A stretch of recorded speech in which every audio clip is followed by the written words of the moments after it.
ગીર સોમનાથના વેરાવળમાં જર્જરિત મકાન ધરાશાયી થતાં 3 લોકોના મોત થયા હતા, જ્યારે અન્ય 2 વ્યક્તિઓને જીવતા બચાવી લેવામાં આવ્યા છે.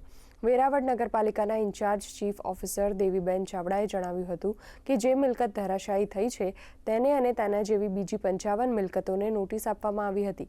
તેમણે ઉમેર્યું કે મિલકતના માલિકે રિનોવેશન કરાવ્યું હતું, જેની સ્થળ પર જઈને ખાતરી પણ કરાઈ હતી. તો બીજી તરફ માછીમારોએ માંગ કરી છે કે ગરીબ લોકો આર્થિક સંકળામણને કારણે રિનોવેશન નથી કરાવી શકતા, તો સરકાર અને કલેક્ટર આવા મકાનોને જમીનદોસ્ત કરી તેના સ્થાને સરકારી વસાહત બનાવવામાં આપે અને એક ખાસ સ્કીમ દ્વારા દરેક ગરીબ પરિવારોને ઘરનો આશરો આપવામાં આવે.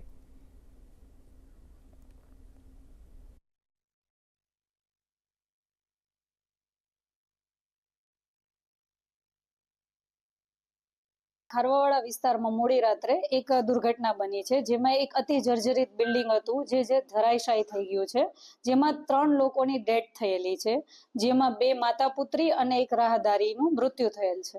તંત્ર દ્વારા અગાઉ એમને નોટિસો આપેલી છે. વેરાવળ નગરપાલિકામાં ટોટલ 55 આસામીઓને નોટિસ આપવામાં આવેલી છે, જેમાંથી અતિ જર્જરિત જેમાં 9 બિલ્ડિંગો છે તે ઉતારી લેવામાં આવેલી છે.